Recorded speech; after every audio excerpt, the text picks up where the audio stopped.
বহুদলীয় গণতন্ত্রের প্রবর্তক এবং আমাদের আপসের নেত্রী তিনবারের প্রধানমন্ত্রী গণতন্ত্রের মাতা বেগম খালেদা জিয়ার কবর জিয়ারতের উদ্দেশ্যে আজকে আমরা এখানে এসেছি।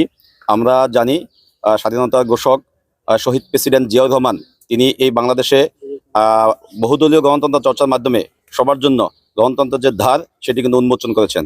আমরা জানি গত ডিসেম্বরে আমাদের দীর্ঘদিনের এই বাংলাদেশের ভোটাধিকার এবং বাংলাদেশের গণতন্ত্রের জন্য তিনি দীর্ঘদিন রাজপথে ছিলেন। তার সেই আপসহীন মনোভাবের মাধ্যমে আমাদের দেশনেত্রী বেগম খালেদা জিয়া আমাদের তরুণ প্রজন্মের মধ্যে ইতিমধ্যেই তিনি কিন্তু একটি আইডল হিসেবে পরিণত হয়েছেন। আমরা এই শহীদ প্রেসিডেন্ট জিয়াউর রহমান এবং আপসহীন নেত্রী বেগম খালেদা জিয়া তারা শুধু দেশের একটি নির্দিষ্ট দলের মধ্যে সীমাবদ্ধ নয়, বাংলাদেশের গণতন্ত্র, বাংলাদেশের স্বাধীনতা এবং জাতীয়তাবাদের ধারক ও বাহক এই দুই মহান নেতা। আমরা আজকের এই দিনে তাদের এই দুই মহান নেতাকে স্মরণ করে আমরা আজকে এখানে তাদের কবর জিয়ারত করছি এবং শ্রদ্ধা নিবেদন করেছি। আমরা চাই শহীদ জিয়ার আদর্শ, দেশনেত্রী বেগম খালেদা জিয়ার যে আপসহীন সংগ্রাম এবং আমাদের বর্তমান প্রধানমন্ত্রী রাষ্ট্রনায়ক জনাব তারেক রহমানের যে রাষ্ট্রচিন্তা আছে, এই তিনটি সমন্বয়ে আগামীর যে বাংলাদেশ সেই বাংলাদেশ এগিয়ে যাবে ইনশাল্লাহ।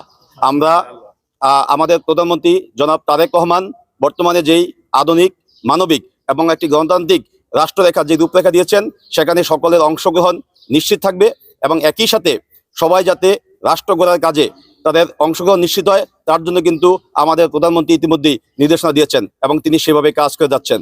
আমরা চাই নতুন বাংলাদেশ বিনির্মাণের ক্ষেত্রে যাতে সবসময় এই জনাব তারেক রহমানের যেই দৃঢ় চিন্তা, রাষ্ট্র নিয়ে, দেশ নিয়ে, দেশের মানুষকে নিয়ে যে চিন্তা ভাবনা, এটি আসলে আমাদের তরুণ প্রজন্মের জন্য একটি মাইল ফলক হয়ে থাকবে। আমরা সবাই সেই আগামী নতুন বাংলাদেশ বিনির্মাণের ক্ষেত্রে এবং দেশনায়ক জনাব তারেক রহমানের নেতৃত্বে আগামীর একটি সুখী, সমৃদ্ধ, গণতান্ত্রিক, মানবিক এবং আধুনিক বাংলাদেশ গড়ার ক্ষেত্রে আমরা সবাই এই দেশ গড়ার কাজে সামিল হতে চাই। তাই আমাদের দেশনায়ক জনাব তারেক রহমানের কণ্ঠের সাথে মিলিয়ে আমরা বলতে চাই, দিল্লি নয়, পিন্ডি নয়, নয় অন্য কোনো দেশ, সবার আগে বাংলাদেশ। সেই বাংলাদেশপন্থী রাজনীতি করার জন্য আমরা দেশ গড়ার জন্য কাজ করবো সবাই ইনশাআল্লাহ।